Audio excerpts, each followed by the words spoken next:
নমস্কার, তোমাদের সকলের প্রিয় পাঠশালার আরো একটি নতুন ক্লাসে তোমাদের সকলকে জানাই স্বাগত। আজকে আমি তোমাদের সাথে আলোচনা করব চতুর্থ শ্রেণীর ফাইনাল এক্সাম 2025-এর রামাটন কোয়েশ্চেন ব্যাংকের পরিবেশে 12 নম্বর স্কুলটির প্রশ্ন উত্তর। আমি আজকের ক্লাসটি শুরু করে দিচ্ছি, সকলের মন দিয়ে দেখে নাও। 12 নম্বর স্কুলটির নাম হলো মিশন বালিকা প্রাথমিক বিদ্যালয়। একের প্রশ্নটি আছে শূন্যস্থান পূরণ করো। একই পরিবারের শাখা প্রশাখাকে একসঙ্গে ড্যাশ বলে। কি বলে? আত্মীয় বলে। আত্মীয়। আমাদের দেশের ড্যাশ রাজ্যের ড্যাশ সমাজে আজও মা পরিবারের প্রধান। আমাদের দেশের মেঘালয় রাজ্যের খাসিয়া সমাজে আজও মা পরিবারের প্রধান। ড্যাশ মানুষ প্রথম পোষ মানিয়েছিল কুকুরকে। ড্যাশ রাজাদের নামেই একসময় বিষ্ণুপুরের নাম ছিল মল্লপুর। কোন রাজাদের? মল্ল রাজাদের। গান্ধীজির পুরো নাম হলো মোহনদাস করমচাঁদ গান্ধী। মোহনদাস করমচাঁদ গান্ধী। ড্যাশ অত্যন্ত পুষ্টিকর পানীয়। দুধ অত্যন্ত পুষ্টিকর পানীয়। ভুটানের রাজার সঙ্গে ড্যাশ রাজার যুদ্ধ হয়েছিল। ভুটানের রাজার সঙ্গে কোচবিহারের রাজার যুদ্ধ হয়েছিল। কোচবিহারের। খাসিয়া জয়ন্তিয়ারা আগলে রেখেছেন ড্যাশ বনভূমি। মফলং বনভূমি। চা পান করা আমরা ড্যাশ দেশ থেকে শিখেছি। কোন দেশ থেকে শিখেছি? চা পান করা চীন দেশ থেকে শিখেছি। জাদুঘরকে ইংরেজিতে বলে মিউজিয়াম।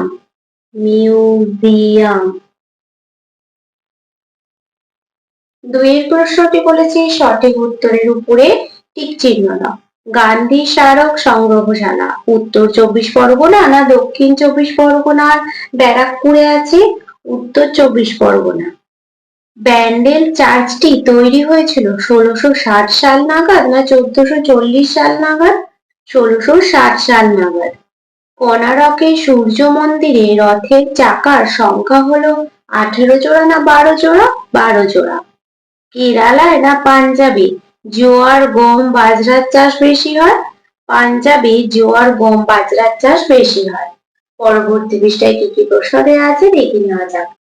আড়াবাড়ি জঙ্গলে মানুষ শাল না মেহগনি গাছের চারা বসাতে শুরু করে?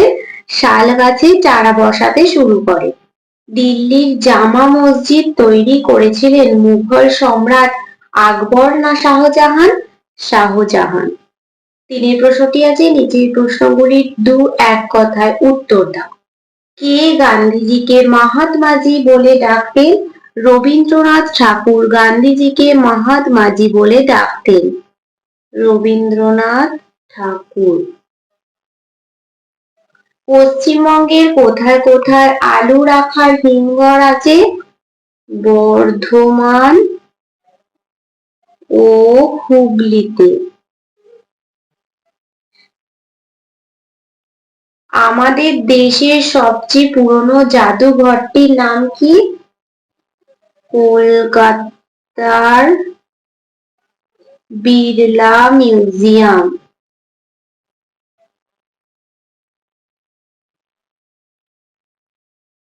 ব্রতচারীর প্রতিষ্ঠাতার নাম কি? ব্রতচারীর প্রতিষ্ঠাতার নাম হলো গুরু সদয় দত্ত। গুরু সদয় দত্ত। রোমানরা শুকনো করা কোন খাবার ভালোবাসতেন? শুকনো করা ফল। শুকনো করা ফল। গান্ধীজির কবে জন্ম হয়? 1869 সালে 2রা অক্টোবর। আড়াবাড়ি জঙ্গল সংরক্ষণ কে করেছিলেন? অজিত কুমার ব্যানার্জি। অজিত কুমার ব্যানার্জি। পশ্চিমবঙ্গের সবচেয়ে পুরানো চার্চের নাম কি? পশ্চিমবঙ্গের সবচেয়ে পুরানো চার্চের নাম হলো ব্যান্ডেল চার্চ। ব্যান্ডেল চার্চ। জামভাজি কোথাকার লোক ছিলেন? রাজস্থানের লোক ছিলেন জামভাজি। রাজস্থানের লোক ছিলেন।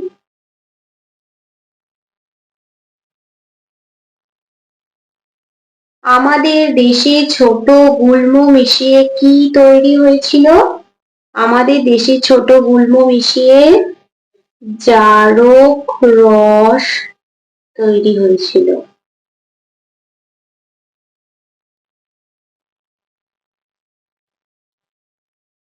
চারের প্রশ্নটি বলেছে টিকা লেখো। সৌধ, ভাস্কর্য আর স্থাপত্য। দেখো এটা লিখবে, এই যে তোমাদের বলেছিল চারের কয়ের টিকাটা সৌধ।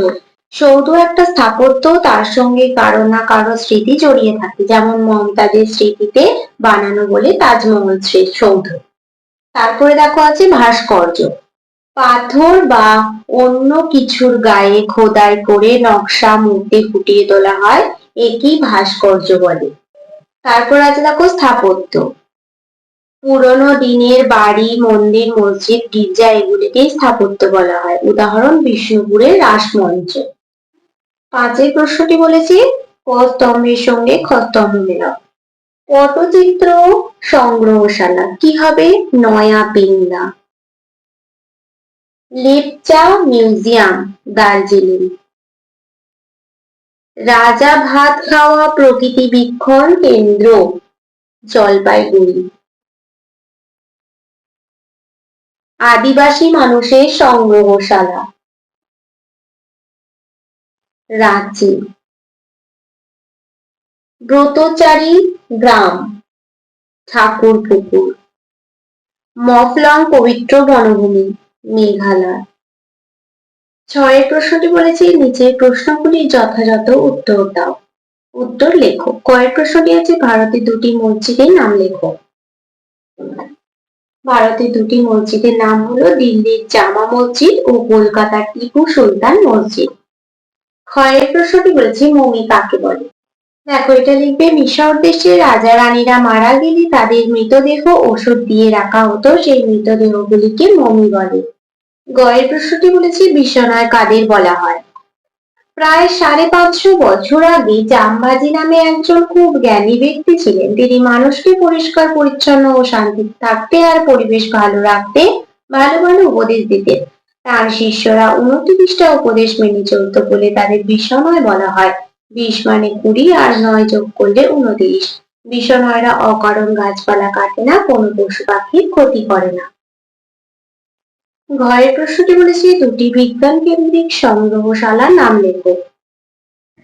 দুটি বিজ্ঞান কেন্দ্রিক সংগ্রহশালার নাম হলো, এক দীঘা বিজ্ঞান কেন্দ্র আর 2 বর্ধমান পুরুলিয়াতেও বিজ্ঞান কেন্দ্র রয়েছে। তোমার প্রশ্নটি বলেছে কতগুলি জিনিসের নাম লেখো যেগুলি খাবারকে জীবাণুর হাত থেকে বাঁচায়।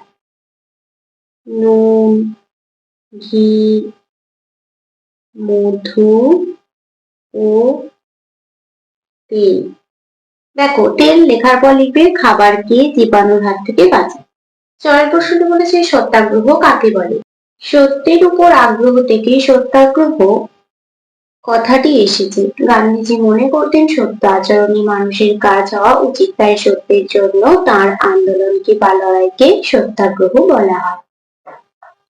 আজকের ক্লাসটি তাহলে আমি এখানে শেষ করছি। খুব তাড়াতাড়ি আরো একটি নতুন ক্লাস নিয়ে হাজির হবো তোমাদের সামনে। যদি তোমাদের আজকের ক্লাসটি ভালো লেগে থাকে তাহলে অবশ্যই লাইক, কমেন্ট, সাবস্ক্রাইব এবং শেয়ার করতে ভুলবে না। সকলে সুস্থ থাকবে, স্বাভাবিক থাকবে। সকলকে অসংখ্য ধন্যবাদ জানাই।